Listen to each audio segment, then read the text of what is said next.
Welcome to pharmacy education channel. आज के इस वीडियो लेक्चर के अंदर हमने वो अवामिल देखने हैं जो कि एंजाइम्स की एक्टिविटी पे असरअंदाज होते हैं। Factor affecting on enzymes activity भी बोलते हैं और प्रॉपर्टीज़ ऑफ एंजाइम्स बोलते हैं। वो कौन सी खसूसियात हैं या फिर वो कौन से अवामिल हैं जो एंजाइम्स की एक्टिविटी पे असरअंदाज होते हैं। फर्स्ट है कैटालाइटिंग प्रॉपर्टीज़। अगर एक एंजाइम्स किसी भी रिएक्शन को तेज़ करने की सलाहियत नहीं रखता तो आप उसे एंजाइम्स नहीं बोलोगे। तो एंजाइम्स क्या होते हैं जो कि किसी भी रिएक्शन को तेज़ कर दें, तो हम उसे क्या कहते हैं कि उसके अंदर कैटालिटिक प्रॉपर्टीज़ हैं। सेकंड है सॉल्युबिलिटी। एंजाइम्स किस सॉल्यूशन के अंदर हल पजीर होते हैं, इसको हम आगे जाके देखते हैं। थर्ड नंबर पे है एंजाइमेटिक प्रॉपर्टीज़। वो कौन सी खसूसियात होती हैं जिसकी वजह से हम उसे एंजाइम्स बोल रहे होते हैं। पीएच, हर एंजाइम्स की जो पीएच होती है वो डिफरेंट होती है, इसको भी हम आगे जाके डिस्कस करेंगे। फिफ्थ पॉइंट पर है टेम्परेचर।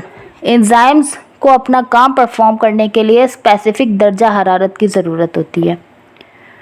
फर्स्ट पॉइंट पर है catalytic properties. Small amount of the enzymes can catalyse the large amount of the substrate in the biological reaction. कहते हैं कि एंजाइम्स की थोड़ी भी मिकदार ज़्यादा अमाउंट में रिएक्शन कराने के लिए बहुत होती है। जैसे कि लास्ट वीडियो लेक्चर के अंदर हमने सबस्ट्रेट को डिस्कस किया था। सुक्रोज शुगर मॉलिक्यूल है और उसको तोड़ने वाला एंजाइम्स क्या कहलाएगा, सुक्रेज कहलाएगा। ठीक है, तो सबस्ट्रेट से आपको याद रहे हम शुगर मॉलिक्यूल की यहाँ पे एग्जांपल ले रहे हैं। कहते हैं कि थोड़ी मिकदार में भी जो एंजाइम्स होते हैं वो ज़्यादा मिकदार में भी अगर शुगर मॉलिक्यूल जिस्म में मौजूद है तो वो इनफ होते हैं उस मॉलिक्यूल को तोड़ने के लिए। एग्जाम्पल के तौर पे sucrase enzymes in its the small amount can easily catalyse the hydrolytic reaction of a sucrose. Sucrose क्या है, शुगर मॉलिक्यूल है। यहाँ पे ये कह रहे हैं कि जो आपका सुक्रोज है क्या है, शुगर मॉलिक्यूल है, और सुक्रेज क्या है, एंजाइम्स है। सुक्रेज एंजाइम्स अगर थोड़ी मिकदार में भी मौजूद होंगे तो ज़्यादा मिकदार में शुगर मॉलिक्यूल को इजीली तोड़ सकते हैं। नेक्स्ट पॉइंट है सॉल्युबिलिटी, हल पजीरी। एंजाइम्स किस सोल्यूशन के अंदर हल पजीर होते हैं और किन सोल्यूशंस के अंदर ना हल पजीर होते हैं। Enzymes are mostly soluble in the water and diluted alcohol solution. कहते हैं कि एंजाइम्स मोस्टली पानी के अंदर हल पजीर होते हैं और डाइल्यूटेड अल्कोहल के अंदर भी हल पजीर होते हैं। डाइल्यूटेड अल्कोहल से मुराद ये है कि वो अल्कोहल जिसके अंदर पानी की मिकदार ज़्यादा होगी। The enzymes can precipitate in the following solution. और किस किस चीज़ में एंजाइम जो क्या होते हैं, ना हल पजीर होते हैं। इन चीज़ों के अंदर जो एंजाइम्स हैं वो क्या है, ना हल पजीर। कंसनट्रेटेड अल्कोहल से मुराद होता है प्योर अल्कोहल। जैसे कि आप दूध, जब आप भैंस से दूध निकालते हो तो वो क्या होता है, प्योर फॉर्म में होता है। उस दूध के अंदर आप पानी शामिल कर देते हो तो वो डाइल्यूटेड कहलाता है। जो चीज़ प्योर फॉर्म में होती है वो चीज़ क्या कहलाती है, कंसनट्रेटेड। और अगर उसमें आप पानी शामिल कर दो तो वो चीज़ क्या कहलाएगी, diluted. Next, ammonium sulphate and trichloro acetic acid. ये कुछ वो सॉल्यूशंस हैं जिसके अंदर जो आपके एंजाइम्स हैं वो ना हल पजीर होते हैं। नेक्स्ट पॉइंट है enzymatic property. The velocity of the enzymatic reactions increases as the concentration of the substrate increases.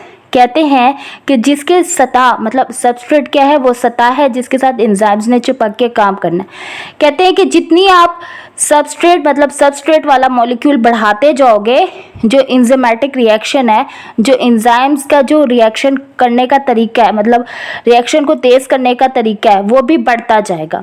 Increase up to a certain maximum but after certain period of time it decrease. कहते हैं कि जैसे for example आपकी body में sugar molecule बहुत ज़्यादा है, जब तक शुगर मॉलिक्यूल ज़्यादा हैं तो एंजाइम्स भी बढ़ते जाएंगे और रिएक्शन की जो रफ्तार है वो तेज़ करवाते जाएंगे। जब शुगर मॉलिक्यूल ख़त्म हो जाएंगे तब एंजाइम्स बिल्कुल भी नहीं बढ़ेंगे, क्योंकि बायोलॉजिकल कैटलिस्ट हैं और हमारे सेल से प्रोड्यूस होते हैं, तो एंजाइम्स नहीं बढ़ेंगे क्योंकि उनके पास सबस्ट्रेट ही नहीं है जिसके साथ चिपक के उन्होंने अपना काम दिखाना है। नेक्स्ट पॉइंट है पीएच। फर्स्ट पर है एसिड्स, नेक्स्ट है बेस। एसिड्स क्या होते हैं, acids deactive those enzymes that act at a alkaline pH. कहते हैं कि वो एंजाइम्स जो कि एसिड इन नेचर होते हैं, अगर वो बेसिक इन नेचर में चले जाए, मतलब तेजाबियत रखने वाले एंजाइम अगर हसासियत वाले एंजाइम्स में या अल्कली वाले एंजाइम्स की खसूसियात के अंदर चले जाए, जैसे फॉर एग्जांपल आपके मैदे के एंजाइम्स हैं, आपके आंतों के सोल्यूशन के अंदर चले जाएं या आपके आंतों में चले जाएं, तो वो काम नहीं करेंगे, क्योंकि आपके मैदे के अंदर HCl है और आपके आंतों का जो इन्वायरमेंट है वो बेसिक है। तो यहाँ पे उन्होंने इसी बात को मेंशन किया है, जो आपके तेजाबियत वाले एंजाइम है वो बेसिक इन्वायरमेंट के अंदर काम नहीं करेंगे, वो ख़त्म हो जाएंगे। डीएक्टिव का मतलब है कि वो ख़त्म हो जाएंगे। Trypsin act as alkaline pH 8.57, at acidic pH it will destroy. कहते हैं कि ट्रिप्सिन आपका जो एंजाइम है वो पेंक्रियाज से रिलीज होता है और उसकी जो pH है वो 8.57 है, मतलब अल्कली नेचर रखता है, बेसिक इन नेचर होता है। अगर वो आपका एंजाइम आपके मैदे में चला जाए, ठीक है, तो वहाँ पर वो ख़राब हो जाएगा, क्योंकि मैदे की pH 1 से 2, 2 से 4 इतने दरमियान होती है। उसके आपके मैदे में जो एंजाइम्स होते हैं उनकी pH इतनी होती है। तो आपके वो एंजाइम जो कि बेसिक इन नेचर होते हैं, अगर वो एसिटिक इन नेचर के अंदर चले जाएंगे तो वो तबाह हो जाएंगे, काम नहीं करेंगे। यहाँ पे उन्होंने ट्रिप्सिन की एग्जांपल दी है। Trypsin is an enzyme that secreted by pancreas. Trypsin एक एंजाइम है जो कि पेंक्रियाज से रिलीज होता है और आपके खाने के हाजमे के अंदर इसका बड़ा अहम किरदार है। नेक्स्ट है basis. Basis deactive the enzymes that act at a acetic pH। कहते हैं कि वो एंजाइम्स जो कि बेसिक इन नेचर होते हैं, अगर एसिटिक इन्वायरमेंट के अंदर जाएंगे तो काम नहीं करेंगे। Example pepsin. पेप्सिन आपके मैदे के अंदर उसका खराज होता है और खाने की हाजमे में मदद दे रहा होता है। वो कौन सी pH के ऊपर काम करता है? 1 से 2 pH के ऊपर काम करता है। अगर आप इस एंजाइम्स को अल्कलाइन pH के अंदर लाओगे तो ये क्या हो जाएगा? इट विल डिस्ट्रॉय, तो ये तबाह हो जाएगा। नेक्स्ट पॉइंट है temperature.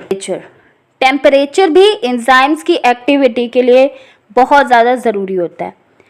Optimum temperature is 96 Fahrenheit to the 99 Fahrenheit.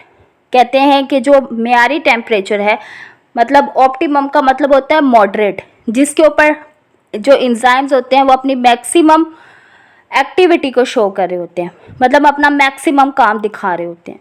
The optimum temperature for the enzymatic activity is regard between the 35 centigrade to the 40 centigrade. मतलब ये वो दर्जा हरारत है जिनके ऊपर आपके एंजाइम्स बहुत अच्छा काम करते हैं। जैसे कि आपका बॉडी टेम्परेचर होता है ना, क्योंकि हम बायोलॉजिकल कैटालिस्ट की बात करें तो बायोलॉजिकल कैटालिस्ट एक लिविंग ऑर्गेनिजम्स के अंदर प्रोड्यूस हो रहे होते हैं। तो इन्होंने इसी बात को मेंशन किया है, जो आपका बॉडी टेम्परेचर होता है उसके ऊपर आपके जो बायो कैटालिस्ट हैं वो बहुत अच्छा काम दिखाते हैं। फिर फर्दर कोई रेंज है जिसके ऊपर एंजाइम्स अपनी एक्टिविटी दिखाते हैं, जैसे कि 0 डिग्री सेंटीग्रेड पर एंजाइम्स कोई भी अपनी एक्टिविटी नहीं दिखाता, मतलब बायोलॉजिकल रिएक्शन को की रफ्तार को तेज़ करने की सलाहियत नहीं रखता। 10 से 20 डिग्री सेंटीग्रेड पे थोड़ी बहुत अपनी जो एक्टिविटी है वो शो करता है। 35 टू 40 डिग्री सेंटीग्रेड पर मैक्सिमम काम दिखाता है, जो कि हमारा बॉडी टेम्परेचर है, मतलब हमारी जो एंजाइम्स हैं वो हमारी बॉडी के अंदर बहुत अच्छा काम कुदरती तौर पे करते हैं। 50 डिग्री सेंटीग्रेड पर एंजाइम्स इनएक्टिव हो जाते हैं।